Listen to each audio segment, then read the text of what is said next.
ईसा पूर्व के 16 महाजनपदों में मगध सर्वाधिक शक्तिशाली महाजनपद था।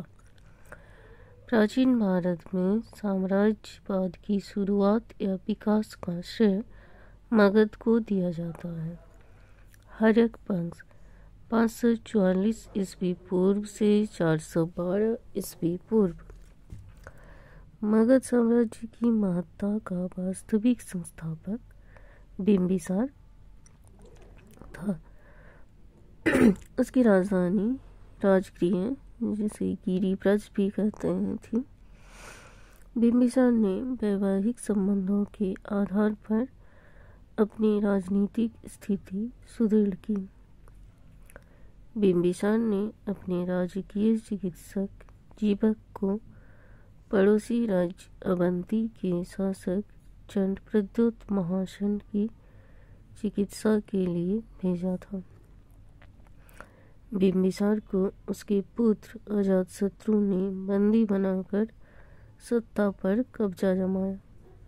अजातशत्रु को कुनिक के नाम से भी जाना जाता है।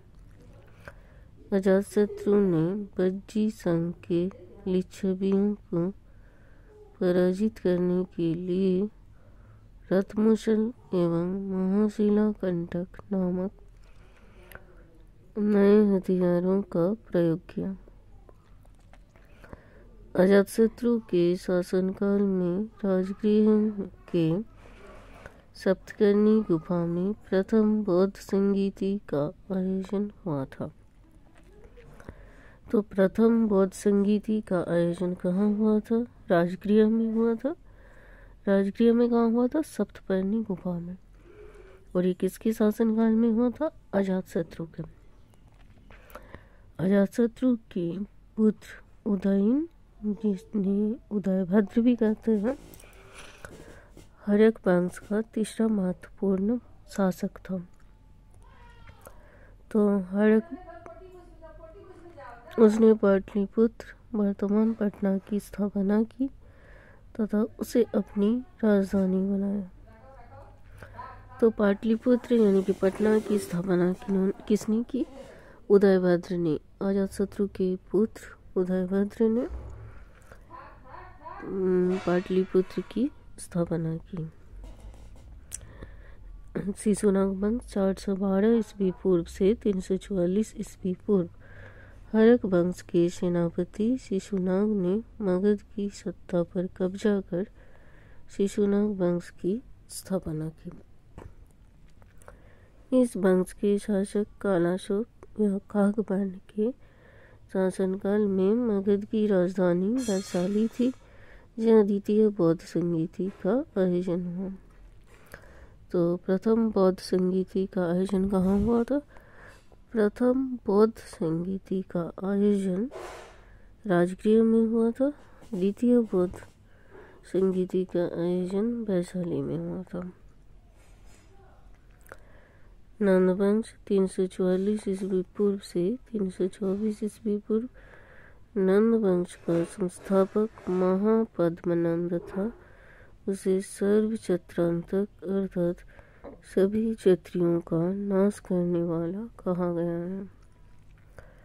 महापद्मनंद ने एक छत्र राज्य की स्थापना की तथा एक राट की उपाधि धारण की। नंद वंश का अंतिम शासक धनानंद था। इसी के शासनकाल में सिकंदर ने भारत पर आक्रमण किया था। सिकंदर का भारत अभियान। सिकंदर मैसिडोनिया के क्षत्रिय फिलिप का पुत्र था। अपने 20 विजय की योजना के अंतर्गत सिकंदर ने भारत पर आक्रमण किया। झेलम तथा चिनाब के मध्यवर्ती प्रदेश के शासक पोरस ने सिकंदर एवं पोरस के बीच 326 ईस्वी पूर्व में झेलम नदी के किनारे भीषण युद्ध हुआ, जिसमें पोरस की हार हुई। इस युद्ध को बीतस्ता का युद्ध या हाडेस्पिज का युद्ध के नाम से जाना जाता है। बाद में सिकंदर की सेना ने ब्यास नदी से आगे बढ़ने से इनकार कर दिया। अंततः सिकंदर को वापस लौटना पड़ा। वापस लौटते समय 323 ईस्वी पूर्व में बेबीलोन में सिकंदर की मृत्यु हो गई।